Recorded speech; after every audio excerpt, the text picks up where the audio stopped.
నమస్తే, welcome to great Andhra. మనతో పాటు ఉన్నారు సీనియర్ పొలిటికల్ అనలిస్ట్ జిఆర్ మహర్షి గారు. నమస్తే సార్. నమస్తే అమ్మా. సార్, ఎన్నికలు దగ్గరకు వచ్చేసాయి, మరి ఇంకా నామినేషన్ల గడువు కూడా ముగిసే టైం వచ్చింది.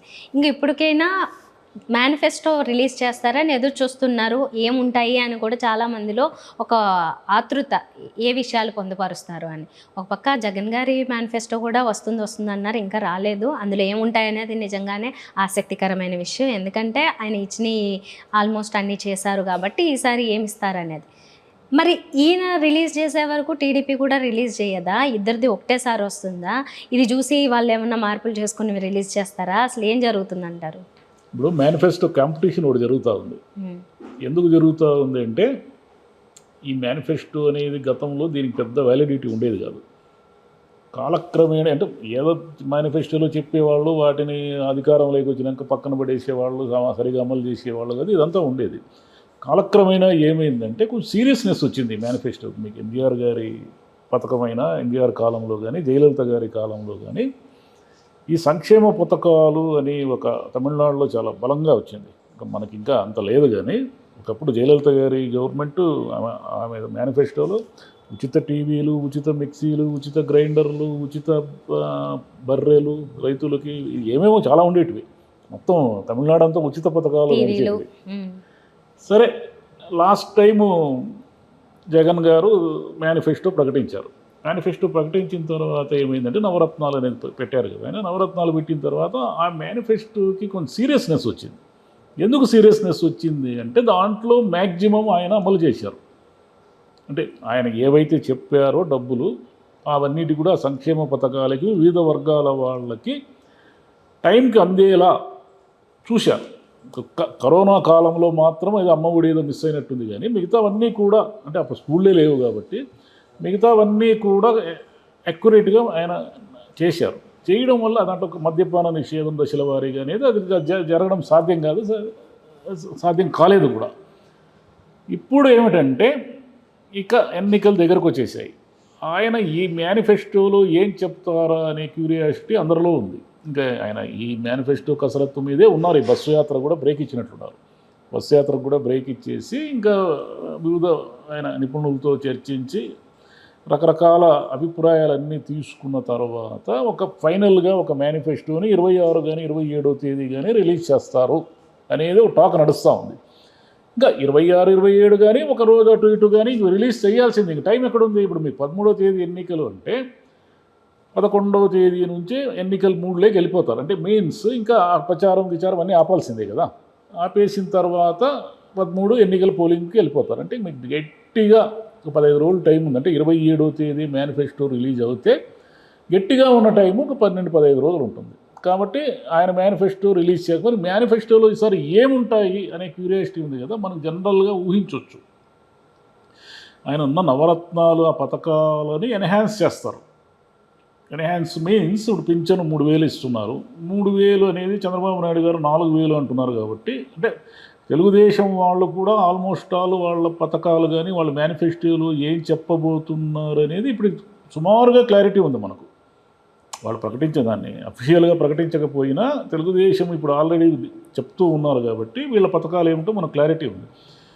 3,000 నుంచి ఈయన 5,000కు పెంచుతూ పోవడం.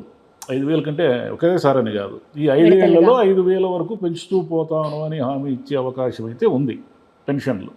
అదేవిధంగా ఆయన అమ్మఒడి, ఆసరా, చేయూత ఇవన్నీ ఆల్రెడీ ఉన్నాయి కదా. ఇప్పుడు ఆటో డ్రైవర్లకి లేదా చిన్న వ్యాపారస్తులకి వడ్డీ లేని రుణాలు ఇవన్నీ కూడా ఎంతో కొంత పెంచుతారు.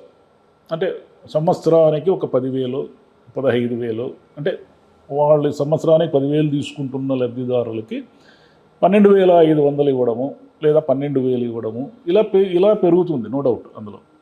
అదేవిధంగా ఏమిటంటే మహిళల మీద ఎక్కువ ఫోకస్ చేసే అవకాశం ఉంది వైసీపీ మేనిఫెస్టోలో. ఎందుకంటే అటువైపు తెలుగుదేశం ఏం చెప్తా ఉంది, ఆడబిడ్డల పథకమని, ఆ పథకమని, ఈ పథకమని, ఇంట్లో ఎంతమంది పిల్లలు ఉంటే వాళ్ళందరికీ చదువుకి 15,000 ఇస్తానంటాం. అంటే ముగ్గురుంటే 45,000, నలుగురుంటే 60,000 అని అంటున్నాడు ఆయన చంద్రబాబు నాయుడు గారు.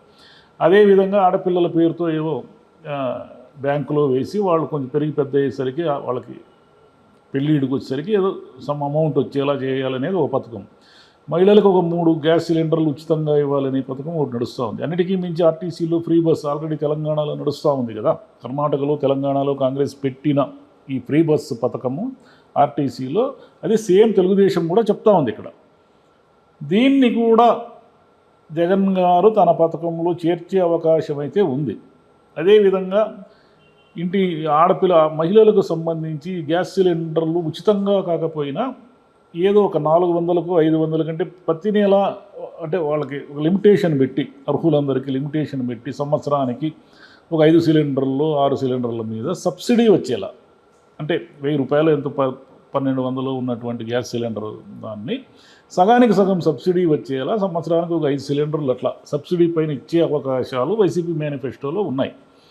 ఇవన్నీ కాకుండా అత్యంత కీలకమైనవి 2 ఉన్నాయి. ఒకటి రైతుల రుణమాఫీ, 2 డ్వాక్రా రుణాలు. ఈ 2 కూడా ఈ జగన్ గారు ఈసారి ప్రకటించే అవకాశం ఉంది. అంటే ఏమిటంటే ఈయన ప్రకటిస్తే దానికి ఈ 5 ఏళ్ళు అమలు చేశాడు కాబట్టి దాని క్రెడిబిలిటీ ఎక్కువ. జనం ఎలా మరి తెలుగుదేశం వాళ్ళు ఎందుకంటే ఎక్కువ ఇస్తారు కాబట్టి వాళ్ళ వైపు వెళతారా జనం, లేదా ఈయన ఇస్తున్నాడు ఇచ్చి చూపించాడు కాబట్టి ఈయన వైపు ఉంటారా అనే దాని ప్రకారం చూస్తే క్రెడిబిలిటీ లెక్కల ప్రకారం చూస్తే వైసీపీ జగన్ గారికి ఎక్కువ విశ్వసనీయత ఉన్నట్టు లెక్క. ఎందుకంటారా, చంద్రబాబు నాయుడు గారు లాస్ట్ మేనిఫెస్టోలో ప్రకటించినవి ఏవి కూడా సరిగా అమలు చేయలేకపోయారు.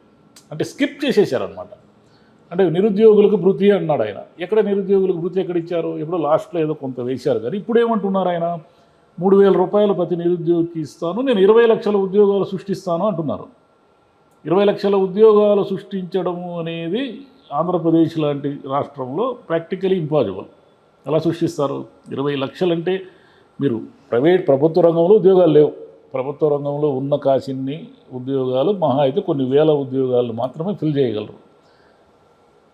ప్రైవేట్ రంగం అంటే కియా ఫ్యాక్టరీ లాంటివి, అంటే కియా ఫ్యాక్టరీకి ప్రత్యక్షంగా కానీ పరోక్షంగా కానీ 20,000 మంది ఉపాధి పొందుతున్నారని అనుకుంటే కియా ఫ్యాక్టరీలు 100 పెట్టాలి. ఆంధ్రప్రదేశ్లో కియా ఫ్యాక్టరీలు లాంటి ఫ్యాక్టరీలు 100 పెడితే తప్ప 20 లక్షల మందికి ఉపాధి కల్పించలేదు.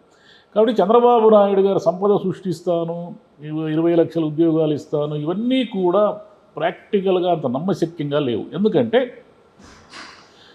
జగన్ బటన్ నొక్కడం వల్ల రాష్ట్రం అధ్వాన స్థితికి చేరుకుంది, అభివృద్ధి ఆగిపోయింది, అప్పుల పాలైపోయింది అని ఎవరైతే విమర్శిస్తున్నారో అదే పార్టీ అదే కూటమి వాళ్ళు జగన్ గారికి మించిన పథకాలు అంటే 2 3 ఖర్చు అయ్యే పథకాలని అనౌన్స్ చేస్తున్నారు. మరి ఈ మేరకు పథకాలకే ఈయన అప్పుల పాలు చేయడమే నిజమైతే మీరు 3 పథకాలు ఎలా ఇవ్వగలుగుతారు?